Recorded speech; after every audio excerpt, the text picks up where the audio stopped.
Raindrops keep falling on my head, just like the guy whose feet are too big for his bed. Nothing seems to fit. Those raindrops keep falling on my head. They keep falling because I'm free. O Cantinho da Amizade de hoje vai contar uma história belíssima. A finalidade desse programa aqui é contar a história. A gente senta aqui na calçada, fica batendo um papo e falando da história de Sorocaba. E hoje nós vamos contar uma história de um camarada que é um guerreiro. É um batalhador, luta bravamente e sempre chegando. Ele sabe muito de teatro, ele ensina, ele participa, ele fala, e assim, enfim. Andou lá pelo Nortão, voltou para Sorocaba de novo. Ele é uma pessoa... Aliás, nessa área do teatro, existem algumas pessoas que batalham, algumas desistem. Matilde, por exemplo, lembro que ela andava para lá para cá. Zé, dá uma falinha na rádio, vamos lá, fala, tal. Eu vou fazer um teatro, não sei aonde, tal, não tem porra, tal. Aqui, quem está para contar a sua história, belíssima, por sinal, vencedora. Ele é um grande vencedor, tal. O nosso querido Hamilton Esbrana, esse sabe e muito, e ensina muito para todos nós. Hamilton, é uma honra tê-lo aqui, uma honra também para Sorocaba tê-lo como filho da terra. Tudo bem? Tudo bem, Zé. Eu é que me sinto honrado pelo seu convite de estar aqui participando contigo nessas histórias todas que nós vamos contar para você e para o seu espectador também.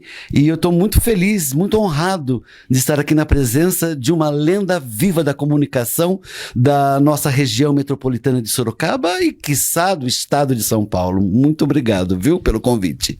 Hamilton, por que você não escolheu ser ferroviário, não escolheu ser professor, não escolheu ser isso, aquilo e tal, aquela coisa toda, para escolher uma arte dificílima, muito dura, que é dos primórdios do mundo, né? Aquela coisa, Deus já, na hora já criou o teatro, né? Por que você escolheu o teatro e não outras profissões, trabalhando na estamparia, por exemplo? Olha, eu não sei bem de onde vem isso tudo, porque na escola eu já fazia todas as manifestações de comemorativas, eu já queria estar presente. Quando eu tinha 5, 6 anos, no porão da minha casa, eu já chamava os vizinhos para também assistir nos varais do porão. Eu colocava lençóis que a minha mãe iria lavar na segunda-feira e ali já saíam as cortinas do teatro. E eu chamava as crianças que me pagavam um palito de fósforo de ingresso para assistir os espetáculos. Então eu não sei de onde vem isso, Zé. Não sei. Eu sei dizer que o meu pai queria que eu fosse ou um engenheiro civil ou um médico. E a sua mãe? Aquela querida mãe, minha prima, tal. Como é que é? A minha mãe, a sua prima, Zé, ela sempre fala assim: filho, eu quero que você seja feliz. Eu já te passei todos os valores que eu tinha que te passar e agora você vai decidir a sua vida. Porque veja bem, Zé, quando a gente tem 17, 18 anos, a gente já tinha que decidir a vida total, a vida inteira.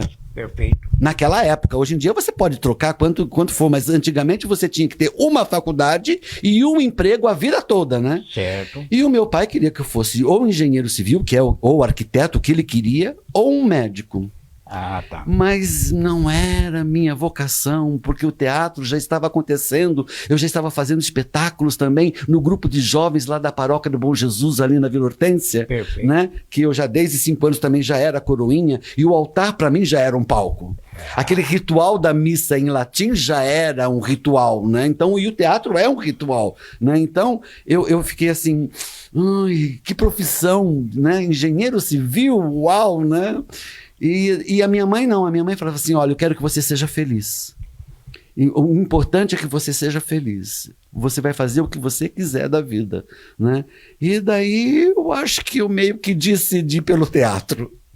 Agora, Hamilton, não é fácil ser teatro. Agora você é um teatrólogo, você é um professor de teatro, sim, você é um ator de teatro, sim, participa junto com aqueles que querem ser o Hamilton, enfim, que sonham e tal. Você em algum momento pensou na sua caminhada: eu vou atender meu pai, a minha mãe quer que eu seja feliz, eu quero ser feliz como engenheiro ferroviário? Zé, para provar para o meu pai que existia uma certa capacidade aí, eu fiz a Faculdade de Tecnologia Mecânica, a FATEC. Perfeito. Mas o diretor da FATEC era um grande Mário Biasi. Mário Biasi. Professor de português, professor de matemática. De matemática. E ele também era muito ligado à cultura. Né? E eu tinha que viajar para o Nordeste, eu tinha que ir para o Acre, eu tinha que ir lá para cima, e eu falei assim, escute, será que eu posso pegar alguns meses aí na faculdade, né? Eu falei assim, Hamilton, a educação e a cultura andam juntas, vai, seja feliz. Perfeito. Aí daí eu não voltei mais, Eu não voltei mais. Eu fui, daí ficou faltando 6 meses para eu me formar na faculdade de tecnologia, que não ia ter futuro mesmo. Daí eu fiz a faculdade de teatro. Uma grande faculdade, indiscutível. E o Mário Biasi foi secretário da Educação. Foi. Flávio. Né? Foi. É verdade. Você sabe fritar ovo? Porque o artista passa fome e barbaridade. Você já fritou algum ovinho para comer? Zé, eu acho que eu sou uma pessoa privilegiada, na verdade, viu? Eu só estou começando a cozinhar agora, depois da pandemia. Verdade? Aprendendo você agora. Você ensina tantas coisas, agora você aprendeu sozinho. Aprendendo agora, mas já passei a pão e pão e mortadela na década de 70, 80, que nós tínhamos uma sede, o Grupo Artes, nós tínhamos uma sede para poder ensaiar os espetáculos e para poder viajar e coisa e tal, e ali nós passamos alguns momentos assim, de perrengue mesmo, e passamos a pão e mortadela, assim. Hamilton Isbrana, você chorou e muito por quê? Um dia. Eu sou uma pessoa muito sensível, Zé. Eu choro até em Boa Noite de Jornal Nacional. Eu sou muito sensível. Então, eu me emociono muito, com a tristeza que acontece com o nosso povo brasileiro. E eu já chorei muito por decepções mesmo, né? Sim. Por várias decepções que a vida nos proporciona. E a vida é isso mesmo, é cheia de obstáculos que a gente tem que superar. Mas nada disso me abate. Eu tenho um espírito aí aventureiro e acho que tenho uma grande esperança e sou muito otimista. Agora, Hamilton, você conhece o ser humano por dentro e por fora. Só de olhar você já tem uma noção de quem seja essa figura que está na sua frente. Chega, seu Hamilton, eu quero entrar no teatro porque eu quero trabalhar na Globo, por exemplo, tal, aquela coisa. Conta para essa figura, direto, como se fosse uma aula sua, o que é preciso para ser um Hamilton Isbrana? Não, para ser Hamilton Isbrana, pelo amor de Deus, não. Você tem que buscar a sua própria identidade. Porque, na verdade, conhece-te a ti mesmo, né? Isso já dizia lá Platão, né? Então, na verdade, o que eu digo assim, se a tua meta é uma televisão, tá tudo certo, mas você precisa ter o básico. Né? Você precisa ter o básico, né? Picasso, uma vez, ele desenhou uns riscos assim e falou assim, isso aqui é uma galinha, e alguém falou assim, isso não é uma galinha, isso é um papel cheio de riscos, né? Falei assim, um verdadeiro artista desenharia uma galinha. Eu falei assim, espera um pouquinho. Ele foi lá e desenhou a galinha com todas as penas, com todas as nuances, com tudo, e falou assim, olha, isto aqui realmente é uma galinha, não é? Mas não é isso que eu quero. Se você quiser isso, você tira uma fotografia. É esta galinha que eu quero. Então, se você é um artista mesmo, você vai precisar realmente se formar. Você vai precisar entender o ser humano, você vai ter que estudar os textos, você vai ter que entender um pouquinho de filosofia, de história, da cultura, das culturas dos povos, né? Você vai ter que ter uma empatia com o ser humano, porque o teatro fala do ser humano. O teatro, ele fala sobre o humano, né? Com suas alegrias, com suas mazelas, com as suas vitórias, com os seus fracassos, né? Então, é essa empatia que é necessário um aluno que está começando, ele tem que ir descobrindo a si mesmo e o outro. A partir dali, ele vai entender a comunicação e todas as suas técnicas de como se comunicar. E a partir daí, fazendo seus trabalhos, você pode chegar lá. Hamilton, você aprendeu com quem chorar numa peça, por exemplo? Porque eu fico pensando, vendo, mas como é que ele está chorando ali, que ninguém está cutucando ele ali e tal. Como é que nasce de onde vem essas lágrimas? Essas lágrimas, na verdade, enquanto você está formando a personagem, você pode ir em busca de uma memória afetiva. Você pode ir em busca, mas só na formação. Porque se você ficar 15 anos em cartaz, se você chorar de quinta a domingo, isso pode te fazer mal internamente, né? Porque você está chorando por um personagem que nem é algo verdadeiro, né? Mas torna-se técnica, Zé. Vira uma técnica que você se emociona na hora e você também você também vai se compadecer pelo próprio personagem e você chora pelo personagem, entende? Então, esse choro é mais ou menos técnica. Eu já chegou uma vez na minha vida que existia um espetáculo chamado Hello Boy, que a plateia inteira chorava no momento X do espetáculo, e eu também chorava, mas eu cheguei a pensar, assim, em cena, o que é que eu estou fazendo com todas essas pessoas? Olhando para as pessoas, elas chorando e eu chorando também. O ator chegar a pensar, falar assim, o que é que eu estou fazendo com essas pessoas aqui na minha frente? Então, se torna técnico. Você está chorando, mas ao mesmo tempo você está preocupado com a luz, está preocupado com o som, está preocupado com os atores que estão em cena, você está preocupado com a própria plateia, né, com a energia que está vindo, se o espetáculo está indo bem ou não. Então, se torna técnica.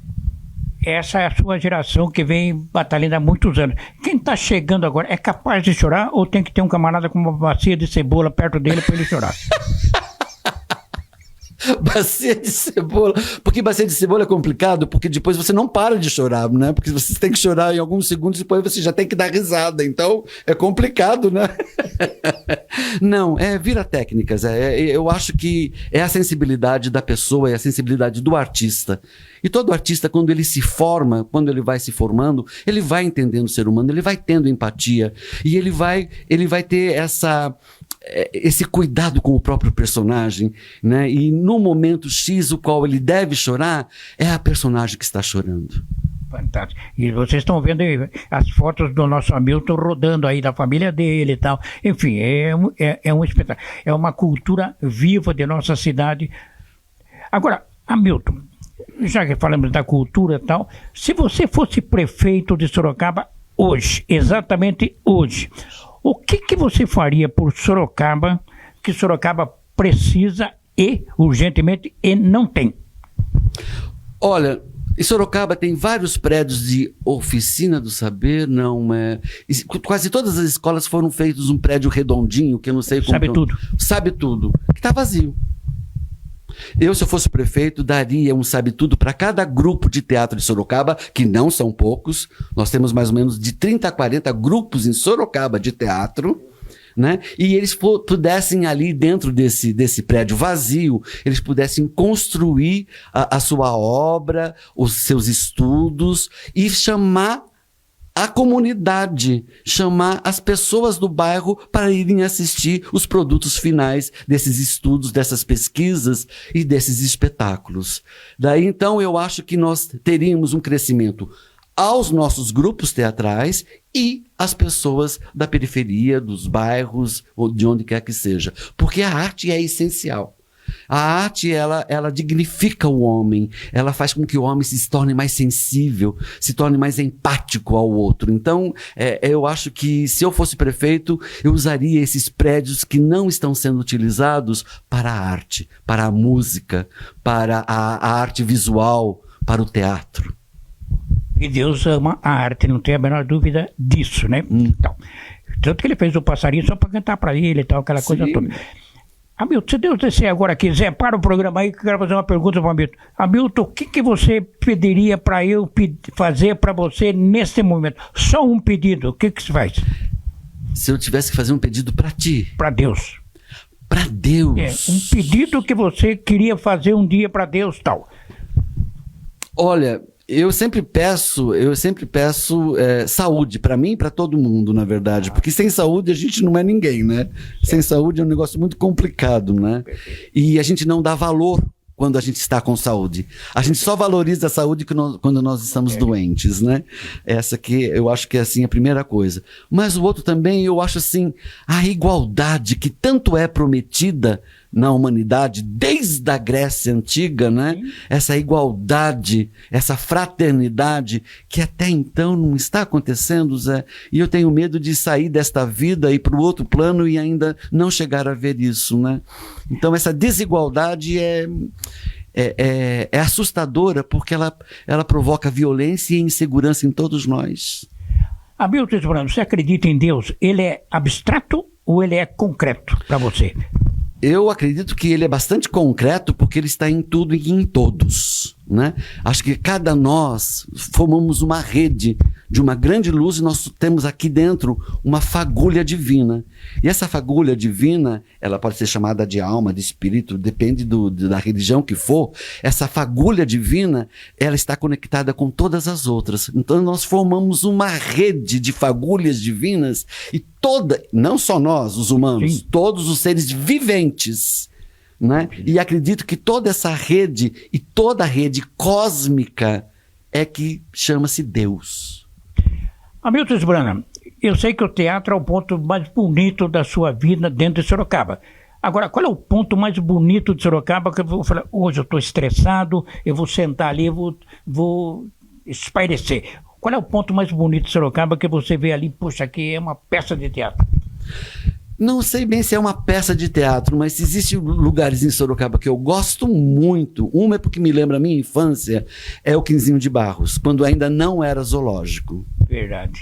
Ali era um bosque. Isso. Era um bosque que tinha uma piscina municipal. E de graça. E de graça. E ali era um lugar de muita paz. Inclusive, numa dessas fotos está eu, minha mãe e meu irmão lá, ainda quando não era o zoológico. Ali era um lugar maravilhoso. Os parques de Sorocaba são lindos, né? O outro lugar maravilhoso que eu gosto muito em Sorocaba, Zé, mas a gente não pode ir porque tem medo da violência, medo de ser assaltado, coisa parecida, é as caminhadas ao lado do Rio Sorocaba. O Rio Sorocaba é lindo. Ele já não está mais poluído como foi algumas décadas atrás. É bonito demais. Outro dia eu tirei uma selfie da ponte da cidade com o rio atrás. Os meus amigos de fora do país e coisa e tal, porque eu vivi 7 anos na Europa, os meus amigos de fora falaram assim, nossa, que lugar lindo. E muita gente de São Paulo, de Santa Catarina, do Paraná, falou assim, nossa, que lugar é esse? Eu falei assim, é o rio da minha cidade. E nós não damos importância para o rio da nossa cidade. Você percebe, nós não temos um restaurante ali à beira-rio, nós não temos um lugar que a gente possa ficar tranquilo e apreciando. Você percebe? Então, Sorocaba é linda, mas os tempos de hoje estão perigosos demais. Hamilton Brando, eu me lembro aquele menininho, 15, 16 anos, andando pela Barão do Rio Branco, já falando de teatro, aquela coisa toda tal. E eu falei, esse menino não regula bem da cabeça, mas em todo caso, viu até onde ele vai chegar tal. Aquela E coisa. você já era locutor de rádio. Já estava ali e tal. E aí, Hamilton, analisando aquela geração sua, Sim. as meninas e os meninos naquela época eram mais bonitos que as meninas e os meninos de hoje? Não, eu acho que a beleza da juventude ela continua e vai ser sempre, né? É incrível como o jovem ele não percebe a beleza que tem. É tão interessante isso, né? A gente nunca sabe quando a gente é jovem o quão bonito a gente é. Eu só acho que tem uma pequena diferença que eu tenho notado, Zé. Eu tô vendo a juventude nesses últimos 10 anos um pouquinho mais doente. São pessoas que estão com ansiedade, depressão, sabe? E às vezes os médicos falam, vai fazer teatro para melhorar a vida. Então eu tenho muitos jovens que estão deprimidos, ansiosos, que têm fobias, sabe? Que falam em gatilhos, cuidado que vai dar gatilhos, sabe? Umas coisas assim. Isso não acontecia 10 anos atrás em diante, na minha juventude, isso, você ficava na fossa só, mas colocava uma Rita ali na vitrola e dava tudo certo, né? Agora não, agora a coisa parece estar um pouquinho mais complicada. E eu não sei bem o que é isso, não sei se é a maravilhosa tecnologia que faz com que todo mundo verifique, assim, nossa, como todo mundo é feliz, só eu que não sou, né? Todo mundo está se dando bem, só eu que não estou. Então, eu acho que isso é que deve estar acontecendo. É o lado bom e o lado ruim da tecnologia, né? Das mídias e desses celulares que você tem um mundo na mão, né? Então, existe uma certa depressão nesses jovens que eu não tinha notado antes. E mesmo no meu lance como professor e formador de artistas, não acontecia isso antigamente. Agora, Hamilton, o teatro é uma coisa cerebral, tá? Muito... Agora, como o Hamilton tem calibre internacional de teatro, aquela coisa toda, para eu chegar no Hamilton tal, eu preciso ter algum curso, não, porque, seu Hamilton, eu queria aprender teatro tal, mas eu só tenho o diploma do grupo escolar tal, eu posso ou tenho que ter faculdade e tal. Como é que nasce o artista? Ele nasce do nada? Ele nasce do nada, mas ele tem que estudar. A primeira coisa que tem que fazer é leitura, nem que seja gibi, jornal, ou que tiver aqui na tua mão, tem que ler. Não pode ser só imagem, tem que ter leitura para você se aprofundar. Porque o artista ele tem que ir fundo. Então tem que ter livros, tem que fazer leituras de livros, textos, né? São grandes, são gênios, grandes autores de textos clássicos de teatro, que vai em profundidade, vai esmiuçar a alma do humano, né? Então a gente tem que ter essa interpretação de texto, a gente tem que ir lá estudar, então tem que ter leitura. Agora, claro, como eu fiz, por exemplo, Sim. Eu fiz curso com Peter Brook em Londres, eu fiz Eugênio Barba aqui no Brasil, que estava indo na Dinamarca ficar com eles um tempinho e coisa e tal. Então são grandes gênios, né, que você precisa estar juntos, né, e fazer cursos e ir em busca também de conhecimento. Não é assim, nada vem gratuitamente, não existe almoço gratuito. Né? Você tem que batalhar, você tem que ir em luta, você tem que estudar. Então, leitura é a primeira coisa. Então, do nada, sim, você pode vir algo aqui da tua alma que você tem esse desejo da comunicação. Como você também teve. Esse desejo, desde criança você já sabia que você ia ser um comunicador. Então, esse lance parece que vem do nada. Mas daí você precisa se especializar. Você precisa estudar. Agora, o Hamilton percebe no menino que não tem curso nenhum, não tem noção, não tem condição nenhuma, tal. Esse menino tem futuro. Como é que você faz aflorar? Quer dizer, como é que você estende a mão? Aí é que está a primeira mão estendida, tal. Se estende, você vai ser um ator. Na verdade, Zé, às vezes você forma a pessoa não só para ser ator, mas para ser um humano, para ser um bom profissional. Porque a comunicação, em qualquer área, ela cai muito bem. Você pode ser um advogado, você pode ser um administrador, você pode ser um médico, você pode ser... Seja lá o que for, você tem que ser humano. E o teatro, ele te forma como humano. Então não importa qual seja o seu futuro, importa essa formação, e o teatro te ajuda a entender tudo isso. Então, se você entendendo tudo isso, o ser humano e a sua forma de se comunicar, pronto. Então, se você vai ser ator ou não me importa muito para mim, né? Agora, se você quer ser ator, você tem que acordar querendo e ir batalhar, porque não é fácil. Agora, o Hamilton é um professor, vou usar o termo professor, porque seleciona no Senac e você tem uma escola, né? Mas além de ser o professor, é um ator, né? Participa como ator junto com aqueles alunos, tal, assim por diante. Então, analisando friamente, o fim do mundo será uma peça de teatro? Eu acho que a vida já é um teatro, porque o teatro é um reflexo da vida. Né? Do sistema que você vive, da forma com que você habita, da forma com que você se alimenta, enfim, o teatro ele reflete a vida, né? E o fim do mundo, eu acho que vai ser um apocalipse mesmo bem legal e bem dramática. Uma estrela de outras artes chega-se com 15, 16 anos, está resolvido. Quantos anos um menino, uma menina, chega a ser um ator, uma atriz de teatro, especificamente de teatro, nas mãos do Hamilton? Quantos anos? Na verdade, depende muito da pessoa, do querer da pessoa. Né? Do querer da pessoa e do quanto ela se dedica para a coisa. Porque tem uma outra coisa muito importante, Zé. Para o artista, para o comunicador, não tem sábado e domingo. Às vezes você perde aniversário de familiares. Às vezes você perde casamento de amigos.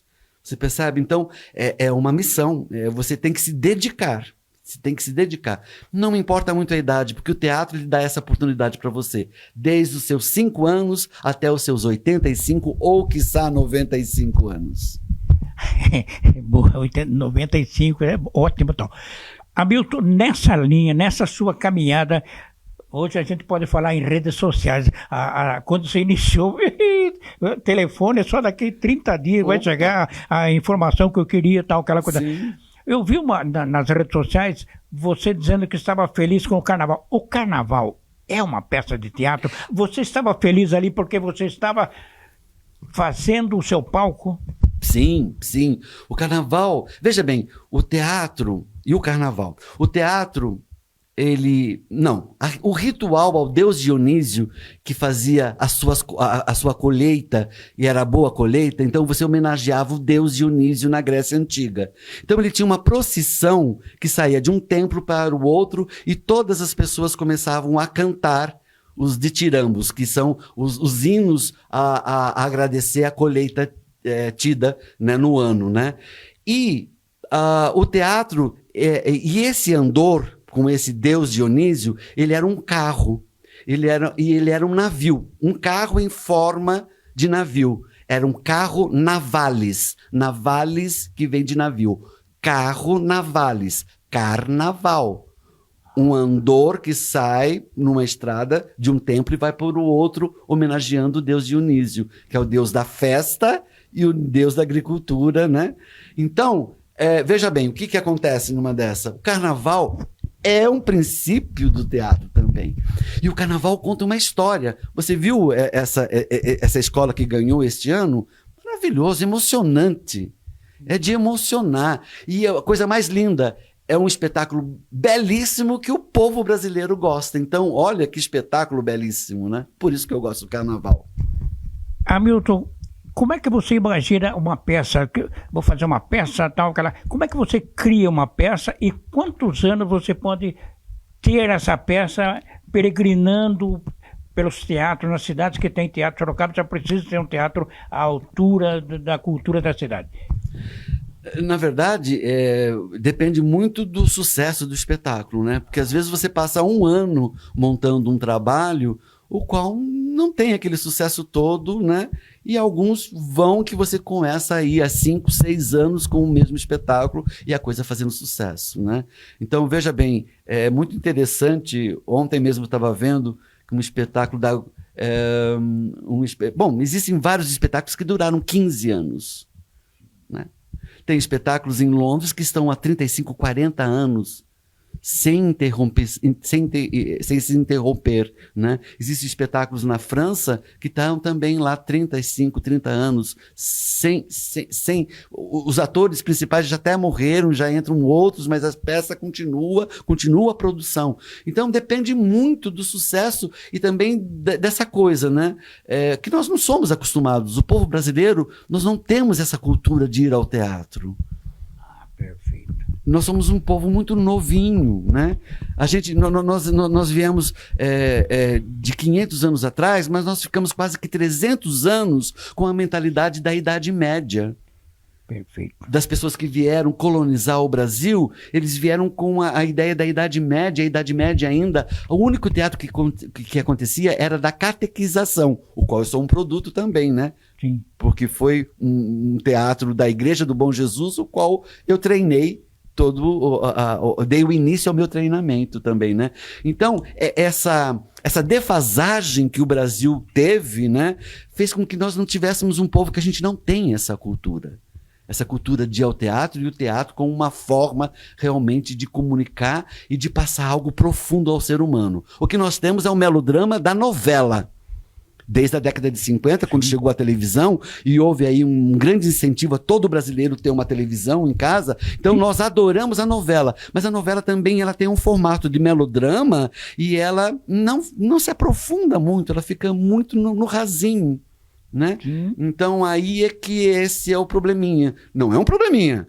Sim. É só o teatro que deveria ser considerado, mas a gente não tem ainda esse feeling de sentir o quão profundo é você participar de um espetáculo de teatro. Hamilton Brando, você conhece, tem o feeling exatamente do artista, do ator e tal, aí no caso de teatro, e que não deixa de ser o formato pelo teatro, o pessoal da televisão.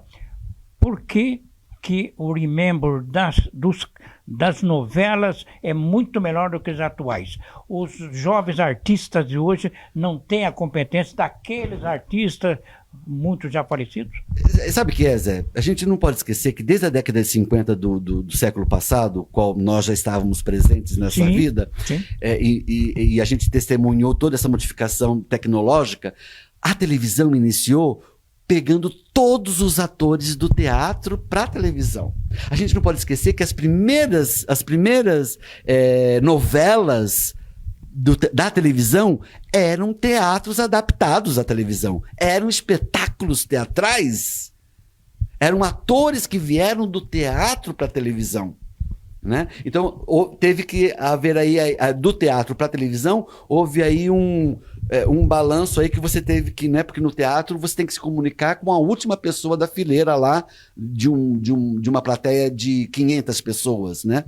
Você tem que sussurrar, mas a última pessoa de lá tem que ouvir. Não tinha um microfone, né? Agora, a televisão já tem um microfoninho ali, você não precisa falar alto, você pode falar mais baixo. Então, os atores hoje em dia de televisão não têm uma formação que mergulha na alma do ser humano que o teatro nos proporciona. Porque para você montar um espetáculo é de 3 meses a 1 ano.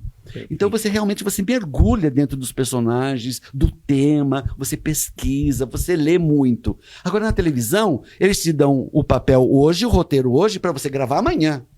Sim. Você tem que chegar em casa, decorar o papel, então sem grandes profundidades, e tem que ser o mais próximo da gente. Então eu acho que é isso que já não existe, aquela profundidade nos atores de hoje, que a gente percebe que... Mas eu vou te falar, Zé, o Brasil tem atores maravilhosos. Sim. Mesmo assim, não sendo da velha geração, nós temos gente talentosa, Zé. O Brasil... E Sorocaba, viu? Sorocaba, nós temos pessoas assim maravilhosas. Eu me emociono a cada dia, porque eu dou aula todo dia de teatro, né? Sim. Todos os dias eles me dão surpresas assim que eu agradeço a Deus por estar vivo. Porque vem coisas lindas que saem do coração, sabe? Sai da alma. Então é lindo demais. E a expressão facial do artista, no seu caso, de todos aqueles que são artistas, tal, aquela coisa toda, essa expressão facial e o cavaco que se coloca no texto, tal, e o diretor ama aquela cavacagem e tal. Como é que surge isso? A improvisação ela é necessária, Zé. A improvisação é necessária no teatro porque você pode tropeçar, você pode ter uma luz que apaga, você pode ter um ator que passou mal, às vezes você se corta em cena e você esquece porque você tem que ir em frente. Então essas coisas acontecem e você tem que improvisar. Quando dá um branco, né? Então você tem que improvisar. A improvisação faz parte da coisa. Então acontece mesmo. E a face... São os exercícios, né, que você tem que fazer. Exercício de voz, exercício de corpo, exercício das dezenas de músculos que nós temos no nosso rosto, na nossa face. Então, são exercícios que vão fazendo que a coisa vai saindo naturalmente. Depois, o que o teu corpo e o teu coração sente, vem automático. As expressões, elas são automáticas depois de um certo treinamento. Hamilton, pela sua marcha, sua caminhada de um batalhador, de um guerreiro, de um que acreditava, e o seu sonho é Broadway? Não. O meu sonho é me comunicar com o número de pessoas na minha frente. Com quanto maior o número de público, melhor ainda. Embora eu tenha um teatrinho de 30 lugares só, e o Senac são quase 200 lugares, mas o Teatro Municipal é 400. Então eu gosto da minha plateia, eu gosto de casa cheia, e não me importa onde seja. Eu já viajei o mundo todo e para mim não me importa. Qualquer lugar é onde eu estou. Então não é Broadway, não é nada disso. O que eu quero é fazer a minha arte, não me importa onde. Mas você tem aí... eu queria chegar nesse pote de ouro no arco-íris. Não é esse? Não, o pote de ouro do arco-íris é estrear um espetáculo, tornar realidade no palco algo que a gente batalhou durante de 3 a 1 ano de luta. Antes de você tomar essa decisão, e tomou a decisão, e hoje é vencedor e tal... Você apanhou mais da mãe ou do pai? Não, eu só levei uma sova do meu pai na vida. E sabe o que eu fiz? Do lado do 15 de Barros tinha um morro, que tem até hoje, ali do lado do Correguinho. Eu e mais 5 ou 6 crianças da rua, nós fomos nos aventurar. E acho que a gente perdeu o horário, porque estava tão gostoso. Quando era 5 horas, nós estávamos lá em cima e nós vimos as mães, uma equipe de mães lá, desce. Daí quando chegou minha mãe, você vai conversar com seu pai depois. E foi aí a única vez que meu pai realmente deu uma sovinha em mim, assim, bateu em mim um pouquinho. Você foi traquina quando era garoto? Eu acho que sim. Roubou a vapeira? Eu acho que sim, né? Porque eram muitas brincadeiras nas ruas, né? Os pais, eles saíam nas calçadas, levavam pipoca, a gente, no meio da rua, que era a rua de terra, a gente fazia fogueira. Então era muito gostoso, era muita brincadeira. Não sei se isso é ser traquina, mas era gostoso. Aquela Sorocaba era mais bonita, hein? Opa, era. Ou a gente é que é muito saudosista, não sei. Pode ser que hoje também seja lindo e maravilhoso para essas crianças de hoje, né? Mas era uma outra realidade, isso era. Agora, você pegou lá o tempo do cavalo de ferro, aquela coisa toda, quando você começou. Se você tivesse que começar hoje, o Hamilton Esbrana seria o mesmo Hamilton Esbrana com essa parafernália de comunicação que existe? Às vezes eu penso assim, Zé, eu gostaria de ser um jovem adolescente, mas com a cabeça de hoje. Isso eu gostaria. Tá. Mas é isso, como não é possível, porque a vida, na verdade, é um eterno aprendizado, né?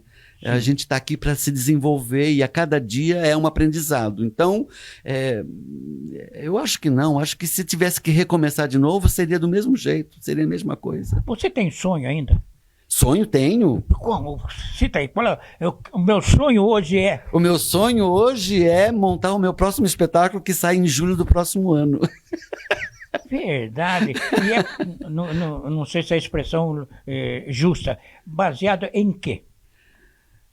Existe algo aqui dentro que me motiva a esse tipo de comunicação, a esse tipo de arte, porque eu me emociono muito com o que eu assisto, né? Com os espetáculos que eu assisto, com as músicas que eu ouço, com os seriados que eu assisto na televisão, com as novelas. Eu me emociono com a arte, né? Com a música, com os quadros. E isso tudo vai me preenchendo e também me dá uma vontade de me comunicar também. De falar assim, puxa, eu gostaria de falar sobre esse tema. Então, esses temas são os temas que eu realmente me interessam e aí é que eu vou em busca. Então, de algo que você tem abstrato, quando você vê concreto no palco, não existe um prêmio melhor do que esse. Esse é o artista de Sorocaba, da Vila Assis para o mundo. Não é fácil não, ele está aqui conversando com ele, e está lecionando, mostrando como é que é a caminhada. Não é fácil, hein? Todas as profissões são dificílimas, mas o artista não é uma profissão, né? É uma missão? Uma missão. Uma missão incansável que Deus colocou no ombro de cada um. Faço o teatro, que é assim que eu fiz quando era garoto, até chegar aos 33 anos. Porque ele fez isso mesmo, tá? E caminhava e o povo atrás dele. Vamos ver o que ele vai falar hoje e tal. Como é que foi isso? Foi um comunicador, né? Foi um comunicador. Como que é isso? O que, Zé? Desculpe. Você me perguntou? O quê? Isso, por exemplo. Como é que é isso no Hamilton Esbrana, que não deixa de ser um Jesus Cristo da arte? Porque Jesus caminhava. Eu vi a sua caminhada. Eu não sei se ele vai chegar no Morro do Sinai, mas que ele está caminhando, ele está. É uma caminhada, assim. É uma caminhada. Eu acho que eu sou um aventureiro, na verdade, né? Aventureiro. Eu sou um aventureiro, né? Como dizia uma vez um padre alemão, que falou assim, Hamilton, você é um vagabundo. Eu falei, como assim um vagabundo? Um trabalho que nem um condenado? Como vagabundo? Não, devagar o mundo. Sim. Vagar o mundo, né? Então, eu gosto de conhecer as pessoas. Essa é a verdadeira expressão. Essa é a verdadeira expressão. E eu gosto muito de viagem. Puxei a minha mãe, né? Eu gosto muito de viajar, gosto muito de conhecer outras culturas, outros países, ter um contato com as pessoas. Então, eu acho que esse é um peregrinar mesmo de conhecimento, de desenvolvimento mesmo, né? E acho que tem um propósito da vida, né? Porque todos nós temos um vazio existencial muito grande aqui no peito. que a gente não sabe como preenche. Tem gente que preenche com churrasco em final de semana, tem gente que preenche com pinga, tem gente que preenche com droga, tem gente que preenche com música, tem gente que preenche com arte. Perfeito. Tem gente que preenche com religião. Então, cada um preenche o seu vazio existencial de uma forma, né? Eu acho lindo você preencher com arte esse seu vazio existencial. Então você não vai nunca, porque você tem a arte incrustada na sua alma, tal, aquela coisa toda. Você nunca vai ser um camarada que vai correr risco de eu preciso ir lá no médico para ver o que eu tenho e sentar lá na cama do filho do homem. Olha, você não vai ter nada disso. Eu acho que pode ter isso, né? Uma ajuda de um profissional especializado sempre é muito bom, né? Mas eu pretendo não precisar. Se precisar, a gente topa. O artista é um louco, varrido? Sim, eu acho que sim. Eu acho que nós temos que ir em busca de tudo que está estabelecido, questionar. Tá certo que está estabelecido? Será que é isso mesmo? Porque a gente não pode esquecer, Zé, que nesse exato momento, agora, nessa respiração de uma parte do mundo, uma mulher não pode deixar o cabelo publicamente à vista. Ah, tá. Né? Alguns anos atrás, quando você era jovem, uma mulher não podia colocar uma calça comprida. Perfeito. Né? Então os valores, eles mudam. Né? Eu tenho uma vizinha, quando eu tinha 15 anos de idade, ela com um namoradinho engravidou e ela pegou o revólver do pai e se matou. Porque ela não iria conseguir encarar uma gravidez naquela época. Hoje em dia as meninas têm 12 anos, engravidam, tira o filho, dá para a mãe, cria aí, eu vou embora badalar. Não é? Então são os valores, eles modificam. E a gente precisa tomar esse cuidado, Zé. Porque os valores modificam. Hoje você pode estar sofrendo por uma pressão social que daqui a algum tempinho não vai significar absolutamente nada. Então a gente precisa tomar cuidado. E o que a gente precisa preservar mesmo é a ética. A ética, sim. A ética, enquanto você não ferir o teu próximo, isso é válido. O resto são valores que modificam de país a país, de região a região, de religião a religião. Né? Então, quem é o dono da verdade? Quem é o dono da verdade? A verdade é muito relativa. Né? Então, a gente precisa tomar esse cuidado mesmo, né? E saber em que sistema que você está vivendo, né? Quais são os interesses, né, do sistema em que você vive, né? O que é que querem da gente. Você não se esqueça que, veja bem, nós estamos num sistema capitalista que está falindo, mas nós estamos num sistema que só se preocupa com lucro. Não está se preocupando com a população, com as pessoas. Você vai num supermercado, 90% do supermercado, que é comida, sim, não presta para a tua saúde. Perfeito. Perfeito. E ainda o que resta dos 20%, ainda precisa tomar cuidado porque tem veneno. Perfeito. Né? Então você precisa pensar, como assim? Que sistema é esse que nós estamos vivendo? Né? Será que estão preocupados mesmo com o ser humano? Ou estão preocupados apenas em sobreviver e ter dinheiro para quê? Porque você não leva nada daqui. Né? Aquele grande dos computadores, quando ele estava com câncer para morrer, ele falou assim, qual é a diferença entre uma Ferrari e um Fusquinha? Qual é a diferença entre... Porque chega no mesmo lugar.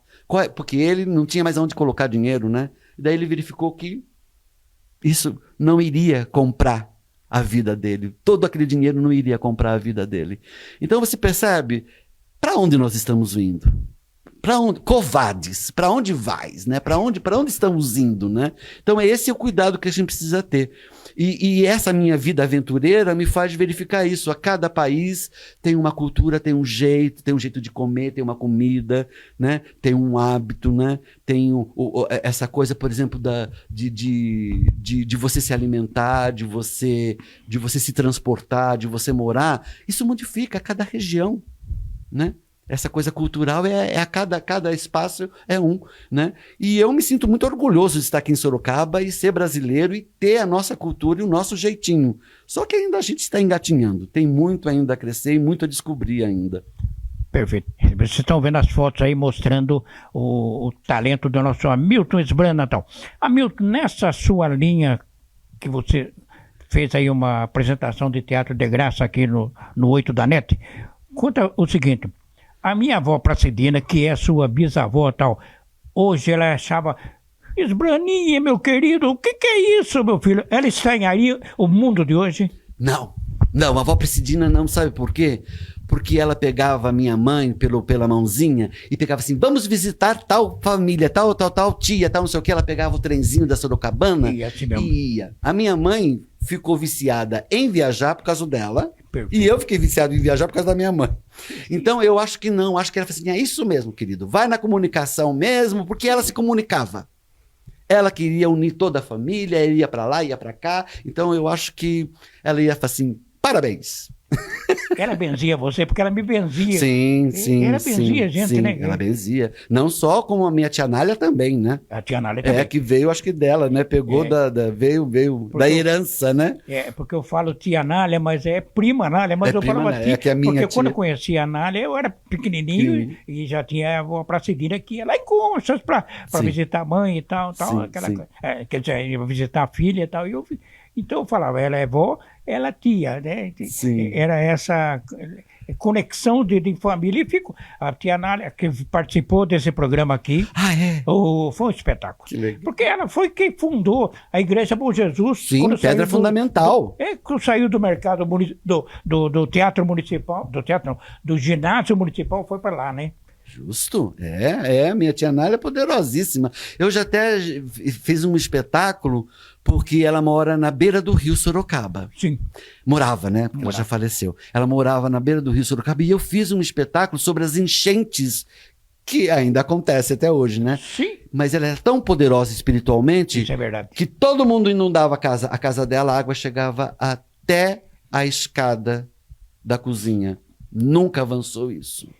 Um dia eu perguntei para Em ela. momento nenhum avançou essa água do rio Sorocaba para lá. Ela era poderosíssima. Não, porque quando ela veio nesse programa aqui, Cantinho da Amizade, eu perguntei, conta pra gente o seguinte. O rio, não tinha o terminal ainda, o rio quando enchia, tomava conta da Leopoldo Machado, ia parar lá onde é a rodoviária e tal. E ali já... Não, é que Deus está ali sentado e não deixa passar água para cá. Impressionante a fé que ela A tinha. fé. É a fé. É a fé. É a fé de todas as irmandades lá, todas as minhas tias que vocês estão vendo São nas todos, fotos é aí, verdade. da minha mãe. É algo maravilhoso. A fé deles é inabalável. É maravilhoso. Hamilton, você sonha com... Por exemplo, o Roberto Carlos fala, eu sonhei com vou dar uma música. Você sonha com uma peça de teatro? Puxa, eu sonhei com uma peça de teatro, vou fazer. Como é que é? Não, eu acho que não é bem sonho. Eu acho que é mais... são as coisas que você vai pegando da vida e você fala assim, isso aqui está precisando discutir. Né? A posição da mulher na nossa sociedade, por exemplo, né? Sim. É algo muito antigo, mas que falta muito para chegar lá ainda. Por que a gente não avança logo nisso tudo, né? Por que é tão sacrificado? Já desde o século passado e ainda parece que, né, a nossa sociedade machista e patriarcal não deixa com que a mulher avance, né? Então, um tema desse, por exemplo, eu falo assim, eu preciso fazer um espetáculo falando sobre isso. Né? Eu preciso fazer um espetáculo falando sobre a violência da mulher. Né? Eu preciso falar um espetáculo dessa coisa desse sistema patriarcal. Eu preciso fazer um espetáculo falando sobre o ciúme. Eu preciso fazer um espetáculo falando sobre essa violência. Sei lá. Então, a própria vida vai fazendo com que você queira também discutir um pouquinho algumas coisas que me incomodam e que acho que incomodam muitas pessoas, né? Político ladrão dá espetáculo. Pois é, eu acabei de estrear agora no final do ano passado um espetáculo belíssimo do Eugène Ionesco, um romeno francês, que falava sobre o rinoceronte. Então são pessoas da cidade, né? São pessoas de uma pequena cidade que vão se transformando em rinocerontes. Né? Brutas, violentas, com cascaduras e coisa e tal. E isso veio de um processo desses últimos anos de governo do nosso Brasil e coisa e tal. E falei assim, o que é que as pessoas estão se transformando? Já não existe mais a empatia, já não existe mais o amor pela coisa. Tudo em nome de uma religião, de uma cristandade que não está realmente obedecendo o que Cristo deixou. Que é amar o próximo como a ti mesmo. E isso não rola, não está rolando. E como você se diz cristão? Você percebe? Então essas coisas me questionam e aí é que eu coloco né, um clássico, por exemplo, né, que já falava do fascismo lá na Europa, e a gente coloca aqui, as pessoas ficam assim, está falando sobre nós. Claro que está falando sobre nós, sobre a nossa realidade de hoje, né? Hamilton Esbrana, você conhece vários países, estudou dentro de vários países e tal. Você trocaria o Brasil por qualquer desses países no sentido de arte, aprender mais? Lá é mais culto, mais teatrólogo, mais teatral, mais artista do que aqui? Por causa, eu acho que acredito pela tradição da coisa e pelo número de fontes que você pode achar lá em arte, é mais interessante que o Brasil. Mas eu acho que o Brasil tem que começar a construir também a sua memória e a sua história. E é o que nós estamos tentando fazer, né? Então o Brasil tem futuro. Ah, oi, como? O Brasil é o futuro. Não se esqueça do aquífero que nós temos no estado de Minas Gerais, água que vai faltar no mundo. Nós temos aqui uma caixa d'água do tamanho de um estado. Você percebe? Então o Brasil, ele é o futuro. Ele é o futuro. Para o Hamilton Esbrana, a educação, a formação educacional, não está no banco de escola, ensino, teatro? Pois é. A cada governo, isso que me deixa muito triste, é porque a cada governo, um governo se preocupa com a educação da arte para as crianças, outro já não acha que é interessante, outros, entende? Então, eu acho que essa incerteza, né, de um período sim, um período não, isso me entristece muito, porque a arte, já para a criança, desde a criança, ela vai desenvolvendo a cognição desse ser humano. Você percebe, não é só... As pessoas falam assim, eu não vou usar isso nunca na vida. Ela não está sabendo que ela já está abrindo a sua mente. Ela já está desenvolvendo a sua cognição, né? A arte, o estudo, a matemática, o português, a física, o teatro, a arte, a música, a dança, a capoeira, os jogos, todos esses vão desenvolvendo você como ser humano para você ser um profissional de primeiríssima qualidade quando estiver lá adulto. Então é necessário uma escola viva, é necessário uma escola que tenha todos esses processos para o desenvolvimento de um aluno. Como você é um PhD em termos de arte e tal, aquela coisa toda, e eu posso dizer com toda firmeza, porque eu vi você começar de nada e tal, e foi. E chegou tal. Essa pergunta eu fiz porque hoje tem criança com 5, 6, 7 anos, não foi para a escola ainda, mas já fala inglês.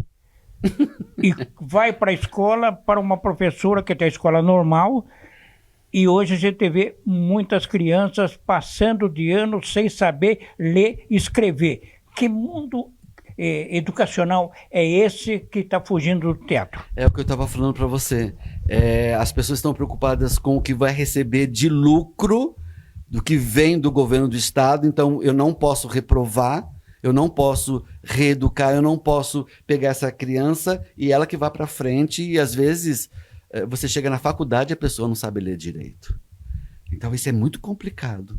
Mas eu acho interessante porque também entre os jovens, muitos já não gostam de estudar, virou uma moda, mas eu acho que isso tudo faz parte, porque é um governo que quer que você seja ignorante e você não questione a forma de governo deles mesmos, entende? Então deixar um povo ignorante, deixar um povo doente, é um ótimo negócio para que uma elite, poucos, consigam muito na vida.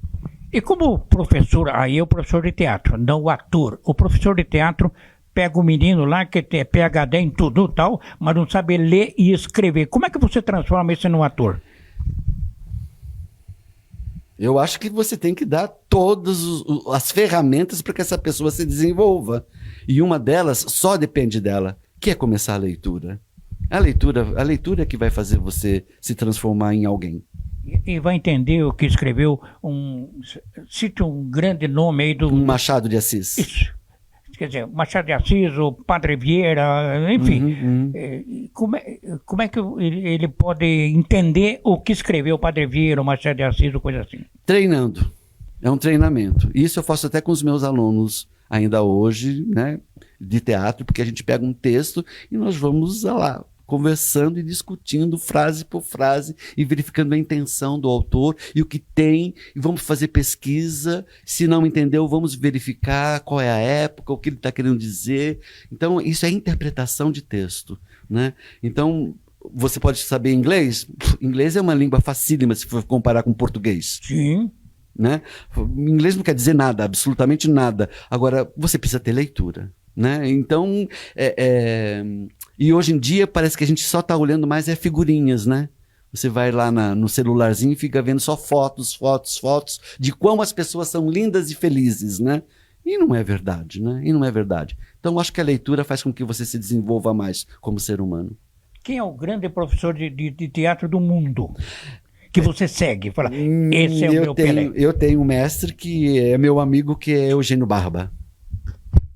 Então, esse é vivo. Ele então. Tá vivo. É vivo. É um italiano que mora na Dinamarca e vem todo ano aqui em Brasília fazer um curso qual eu frequento e coisa e tal. Então, Eugênio Barba é o papa do teatro mundial. Eu também já fiz com Peter Brook, que também já foi um papa, e tem também vários outros que são fundamentais no teatro contemporâneo, que estão vivos aí, Bob Wilson e coisa e tal. Existem vários aí que são realmente pessoas muito estudiosas e estão realmente levando o teatro ao futuro. E como a gente fala assim, como disse Shakespeare, como é que é isso? Como é que funciona isso? Shakespeare ele era do povo. As pessoas acham que Shakespeare é alguma coisa lá. Não! O Shakespeare ele escrevia para o povão. E o povão era daqueles que falava, que metia a boca, pegava fruta e jogava no palco se não gostava. Shakespeare inventou tudo isso. Tanto é que Hamlet, por exemplo, ele começa com um fantasma de início. O fantasma do rei, né, do pai do Hamlet, ele começa com um fantasma. Sabe por quê que ele começa com um fantasma? Para que o público fique quietinho, com medo. Né? O povo já fica quietinho, então aquieta o povo para o povo entender a história. Então Shakespeare ele era hiper popular, não tem nada de complicado. Claro que as palavras são um pouquinho mais difíceis, porque não é o nosso português coloquial. Mas depois que você vai entendendo, depois que você vai verificando a beleza de colocar as palavras nos seus devidos lugares, porque palavra é palavra. Sim. Né? Mas você colocar a palavra bonitinha no seu devido lugar e de uma forma, de uma metáfora, ou poética, ou lírica, ou seja lá o que for, a vida tem mais sabor, fica muito mais bonita. Você fala, uau! Né? Como que chegou a isso? Né? Então são esses, né? Machado de Assis fazia muito isso também. Né? Como que chega essa ideia e colocar essas palavras nos seus devidos lugares? Maravilhoso, né? Então e isso modifica o pensamento do ser humano também, né? Eu sei a hora de bater palma numa peça de teatro do Hamilton. Eu antecipo, mas porque esse desgraçado quer falar, batendo palma, falei. Você pode fazer o que você quiser. Só não deixa o celular ligado, mas o resto você pode fazer o que você quiser. Você pode aplaudir a hora que for que você achar, porque na verdade o espetáculo de hoje nem só é mais a palavra, porque hoje o espetáculo também pode não ter palavra nenhuma. Né? O mais interessante mesmo é o que você está sentindo, a sua percepção do que está te passando. E se você aplaudir porque aplaudiu, porque você achou aquilo lindo e maravilhoso, tá tudo certo. Os artistas estão preparados para isso, para qualquer reação da plateia. Então não desconcentra o ator. Desconcentra. Tá. Desconcentra, mas nós estamos preparados para isso. É porque e tem gente que fica olhando depois, né? Se a gente bate palma no lugar na hora errada e não fala nada.